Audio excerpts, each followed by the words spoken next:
बुंदेलखंड के सागर के मकरोनिया की अंकुर कॉलोनी में स्थित श्री दिगंबर जैन मंदिर में सिद्धचक्र महामंडल विधान का आयोजन किया जा रहा है। इस आयोजन में आज 512 अर्घ्य समर्पित किए गए। यह आयोजन परम पूज्य आचार्य श्री 108 उदार सागर जी महाराज एवं मुनि श्री उपशांत सागर जी महाराज के सत्संग सानिध्य में आयोजित किया जा रहा है। विधान के दौरान श्रद्धालुओं ने पूरे भक्तिभाव के साथ पूजा अर्चना की, आराधना की। परम पूज्य आचार्य उदार सागर जी महाराज के प्रवचनों का सभी के द्वारा लाभ लिया गया। कार्यक्रम में बड़ी संख्या में श्रद्धालुओं की मौजूदगी रही। भक्तों ने भक्ति एवं आराधना में सहभागिता दर्ज कराते हुए धर्म लाभ प्राप्त किया। आयोजन स्थल पर पूरे समय धार्मिक एवं आध्यात्मिक वातावरण बना रहा। अंत में सभी श्रद्धालुओं ने मंगलमय जीवन एवं विश्व शांति की कामना की। ATN बुंदेली के लाने राजकुमार जैन, राजू प्रिंस की रिपोर्ट।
आचार्य उदार सागर भक्ति भर नौका सही। कौन सी भक्ति रूपी जो नौका है वही इस संसार सागर को पार करने के लिए, यह भव समुद्र अपार तारण इसके पार करने के लिए के निमित्त सुविधि ठही। कोई अच्छी विधि यदि हो सकती है। जी थे कथावाचक, बड़े प्रसिद्ध थे। हम किसी का नाम नहीं लेते, हम तो ये कहते हैं कि पंडित जी ने ग्वाले से कहा, रे भैया हमारे यहाँ दूध की बड़ी समस्या है, थोड़ा हमें दूध दे दिया, हम पूजा भी कर लेते, स्तवन भी कर लेते, भक्ति भी कर लेते हैं। मतलब भगवान के नाम का बहुत बड़ा महत्व होता है।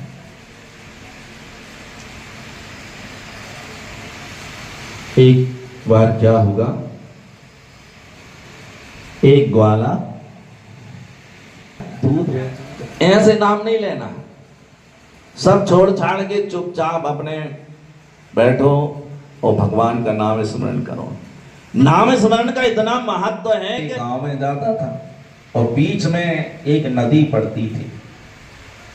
अब नदी पार करने के लिए तो कुछ ना कुछ साधन चाहिए, तो वहां नाव पड़ी रहती थी। जब नाविक आता था तो उस नाव से वो ग्वाला पार हो जाता और पास के गांव में अपना दूध बेचकर बड़ी श्रद्धा के साथ, बिल्कुल तहे दिल से, ऐसे मन के साथ बिल्कुल भगवान का नाम स्मरण करिए। ऐसा मत करना कि नवरंता सीखने नहीं मिल रही, तैरना कहां से सीखेंगे। नाव में बैठेंगे, नाव से पार करेंगे, समझ गए ना। नौका पर सवार होकर के नदी पार कर लेते हैं।